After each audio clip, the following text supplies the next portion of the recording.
Hey everybody, it is noon on Tuesday. I'm pretty sure it's Tuesday. I am, as you can see, dressed to go work out. I belong to Camp Gladiator. It meets right down the road, and I rarely go to that, but I have a year membership, so I'm going to shock the trainer when he thinks to himself, "She looks so familiar." And I'm going to show up today and actually go do it. So one of the ways I talk myself into it is I put on the clothes, because you feel guilty if you put on the clothes and you take them off and you didn't do anything. I hope you have your lunch ready, and I'm going to read from the Gnome's Magic, book 2 from the Adventures of Maggie Parker. And it's a really fun book.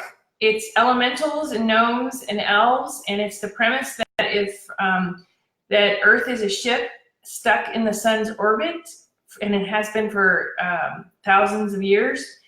And so this is book 2 of an ongoing series. So get your Cheetos ready and get your soda, and hopefully the dogs will be quiet. They were playing right next to me a second ago, but they seem to have worn themselves out. All right, here we go.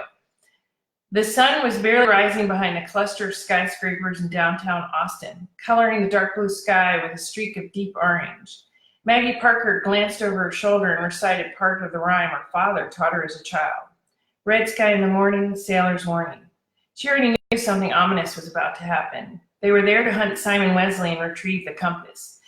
A large transparent bubble floated across the wide grassy plaza spread out in front of her, popping just in front of Maggie where she stood on the other side, releasing a message. "You okay over there by yourself?" Bernie's voice rang out loud and clear in the air in front of her. He does know I can hear him, right? Wilmark peered across the open space at Bernie, who could be seen standing with his hands on his hips in the distance, scowling. I think that's the point. He didn't seem to appreciate it when I told him to guard our blind spot.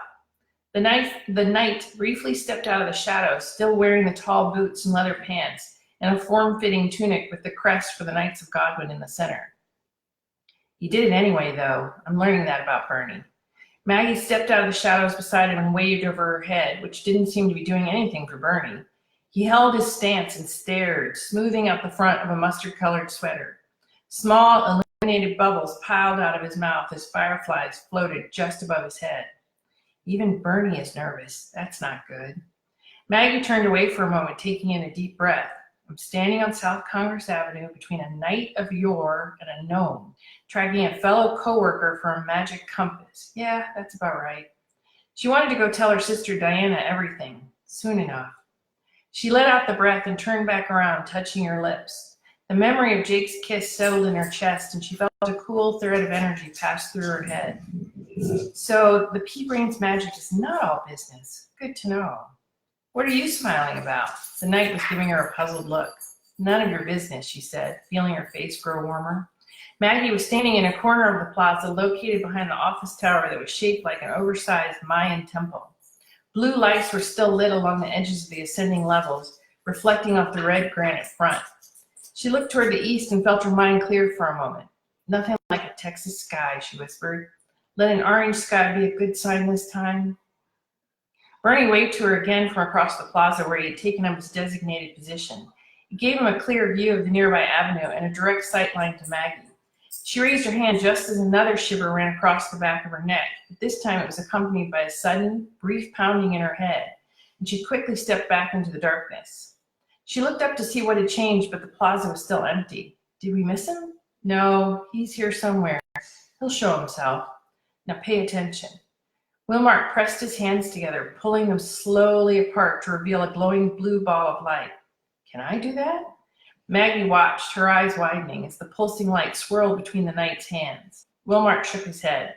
Standard elven magic. You can do something like this with bubbles. It's how I tracked Simon Wesley to this plaza. There's a similar ball of energy, a smaller one, trailing behind him, ever since he broke into your garage. He what? Maggie put her hands on her hips, her fingers trailing along the top of her gun. I really need to get an alarm on that garage. The ball of light in the knight's hand suddenly grew darker, turning a deep purple. Wilmark jerked his head to the right, pressing his hands together and putting out the light. There he is.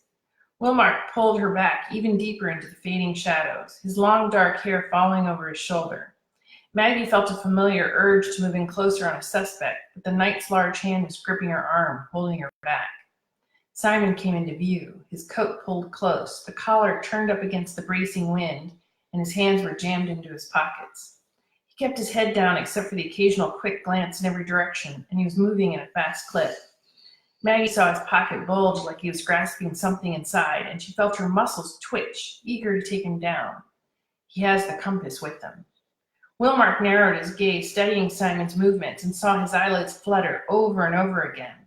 Something is off. We're going to be cautious. The knight looked around at the almost empty street. No need to start a firefight on an open street. You too? Do you have an entire set of rules as well? Maggie pressed her lips together and kept watching Simon, staying in the shadows. She could feel the pull of the compass and put out her hand without even thinking about it. Wilmark grabbed her arm again, lowering her hand. It was too late. Simon suddenly stopped in his tracks, close to the long, low waterfall that stretched along the entire back of the pavilion. He let out a surprised yelp and yanked his hand out of his pocket and shook it in the cold air. The noise of the falling water was making it difficult for him to detect any sound, but something was bothering him. He held out his hand, palm up.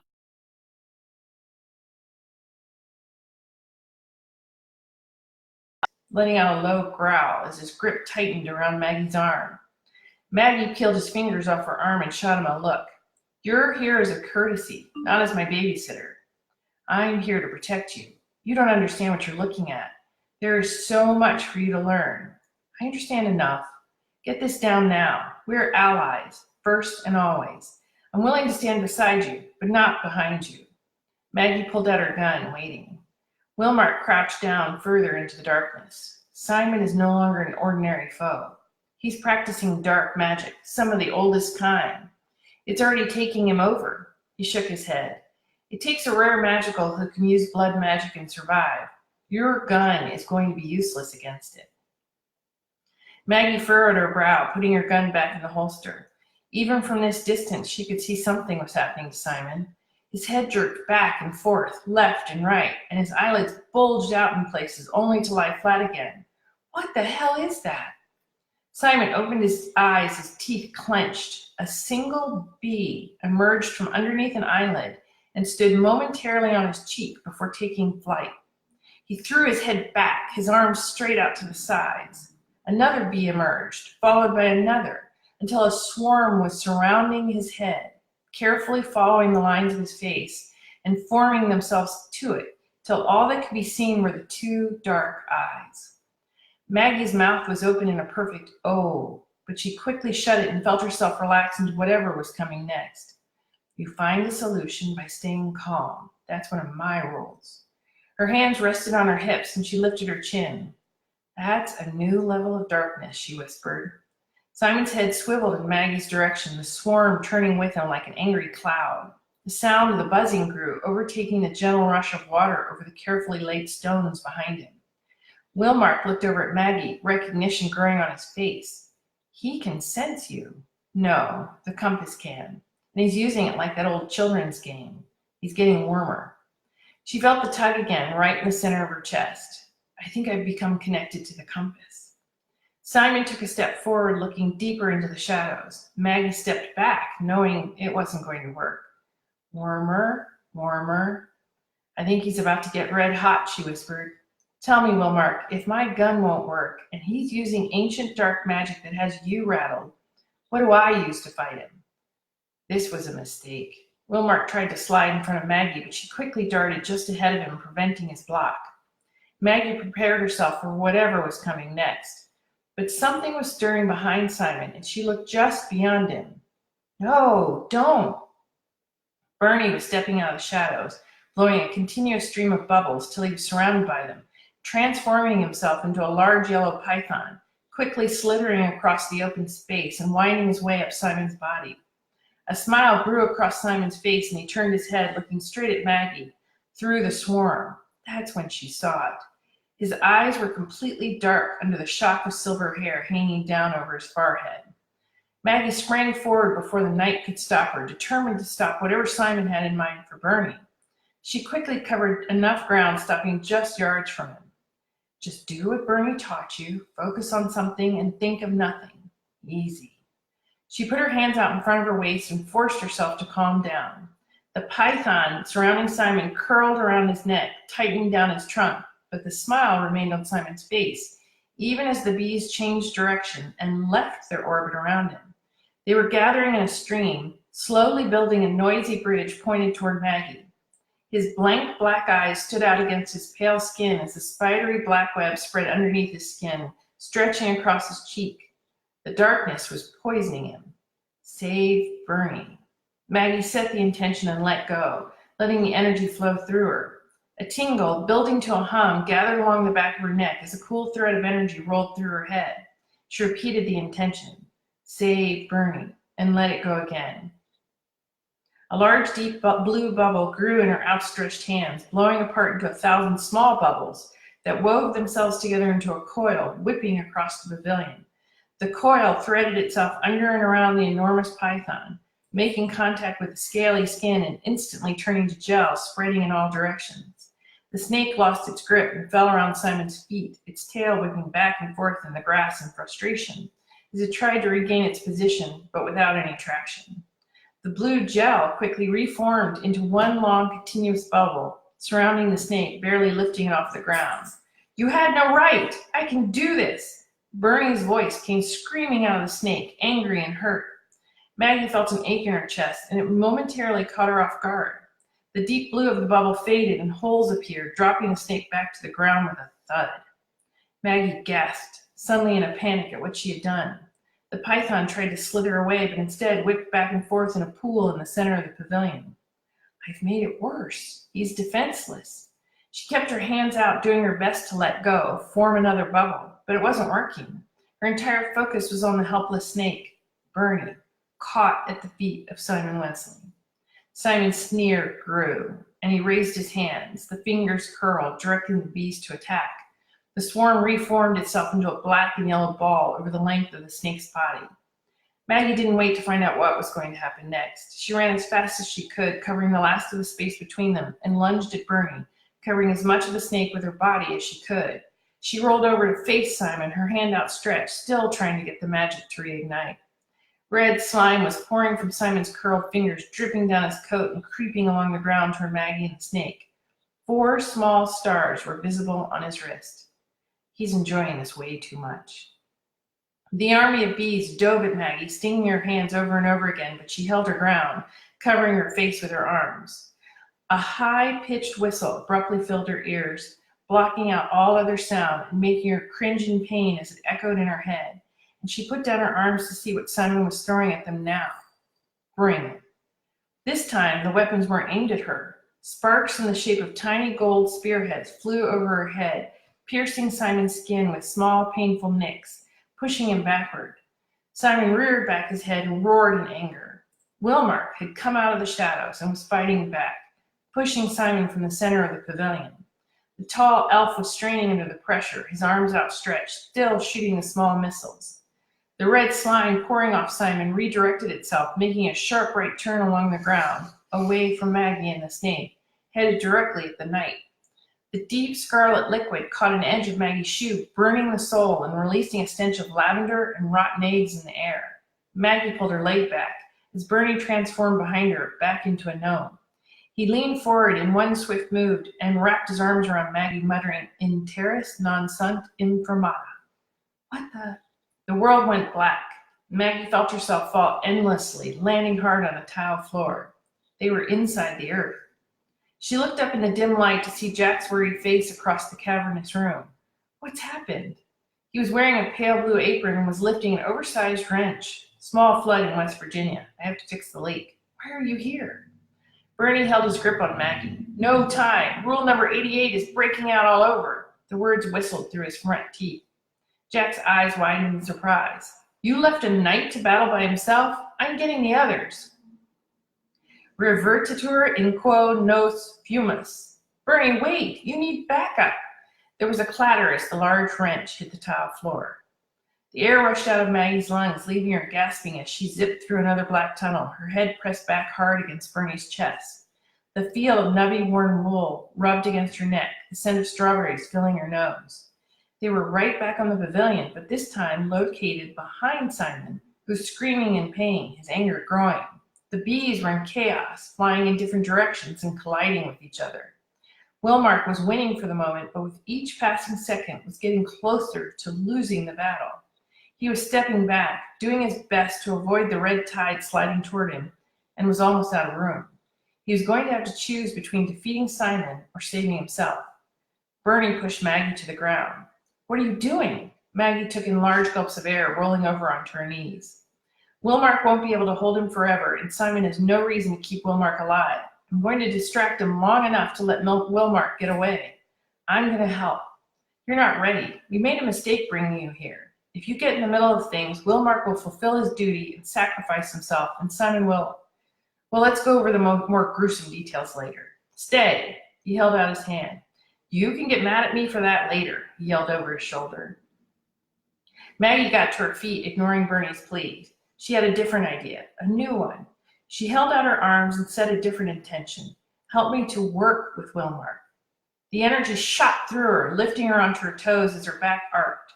A strangled breath left her throat in the sound of a gurgle, and she had to fight to keep her position. A glowing blue light filled the pavilion, and Maggie instantly recognized it. All around the pavilion, the large live oaks were bending in the elemental's direction, their branches shaking as the light spread out further and further. "The trees are helping me." The trees had heard her distress call and were sharing their energy with her. The soft blue light spread over and around Simon, sapping him of strength as the irises in his eyes returned to a cold, steely blue. The swarm of bees turned to ashes, blowing apart into a gray, murky wind. The creeping red slime sunk into the grass with a sizzle, leaving behind a scorched earth and disappearing into the ground. "That's going to leave a permanent kind of mark," muttered Bernie, shaking his head. He cupped his hands together and bent toward the ground, bubbles erupting from his mouth as he shouted, "Look out below!" The bubbles sank into the grass, chasing ahead of the slime to warn the mechanics. Bernie stood back upright, smoothing out the front of his sweater. "That mess will eat right through a pipe or two." Simon spun around and looked at Maggie, the fury still evident in his face, which was pocked with small bleeding wounds. "You should understand," he shouted. "This is for our kind. This is for you and me. We have more in common than you realize." He stumbled off in the direction of Cesar Chavez Street, one hand pressed to his face, the other stuffed in his pocket. "Let him go," yelled Wilmark. "We aren't ready to fight him again." "We weren't ready to fight him at all," stammered Bernie, the blue light reflecting off his face. "How the hell will we ever clean up this mess?" He patted the top of his bald head, a single firefly escaping his mouth. Maggie ignored Bernie's pleas and ran after Simon, her gun drawn, catching a last glimpse of him as two people helped him into a car and sped away. She pressed her lips together and holstered her gun, planting her hands on her hips, curling them into fists. She spun on her heel and found Wilmark already right behind her. "He had someone waiting for him," she said. "We're lucky they didn't join him in the fight. We were outmatched this time." Bernie caught up with them. "Not entirely. Here, give me your hands." He gently took Maggie's hands and blew out a steady stream of purple bubbles, healing most of the bee stings. Small red welts dotted her hands. Wilmark grasped one of her hands, turning it over to get a better look. "That's the dark magic. It leaves a residue, but it should heal in time." The blue light receded from the pavilion just as the sun crested over the top of the tall building. Maggie walked over to the closest tall tree and pressed her fingers against the hard, glossy blue resin that had formed in a new crack in its trunk. The tips of her fingers hummed as the messages flowing through the tree filled her head. "Thank you," she whispered. "Tell the others. Tell them all." "Maggie," said Wilmark softly, "be careful. The trees are not a solution. They paid a price for fighting against Simon.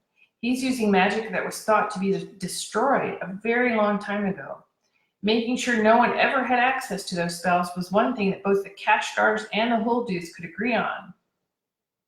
"Must have been those Kashgars that protected those particular books, those tall bastards," muttered Bernie, punching his fist into the palm of his hand. Wilmark arched an eyebrow at Bernie.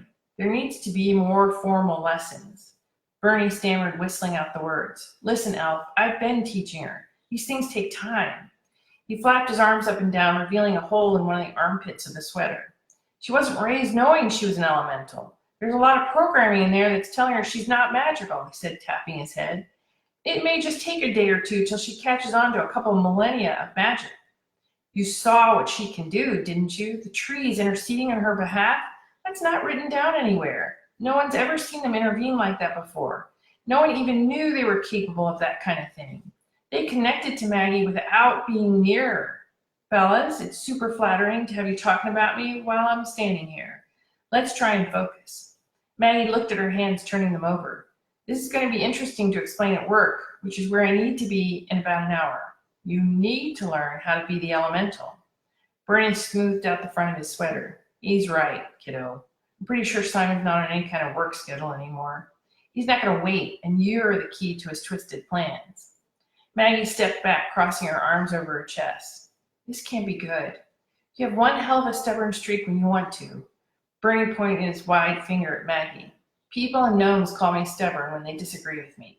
I'm willing to work with you two. I can see the need for learning how to be an elemental. The elemental, interrupted Bernie, the word whistling through his teeth. A stray firefly popped out of his nose. He pulled out his handkerchief and blew, the inside of his nose glowing as the insects piled out. Long morning, sorry about that. I know what I said about remembering to enjoy these moments. And look at that, I listened to you. I'm going to work, she held up her hand. This is not a negotiation.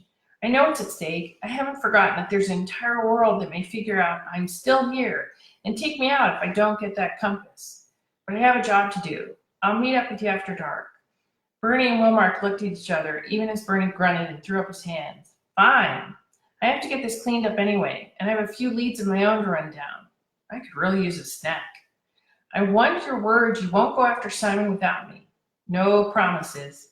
Bernie was gone in a flood of bubbles, disappearing to the earth before Maggie could say anything else. It was going to be a long day. Hey, Diane, I'm glad you're here, or stopped by.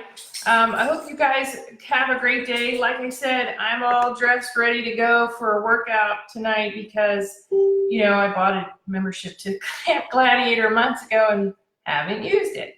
So I'm, you know, turning 60, determined to do the right stuff.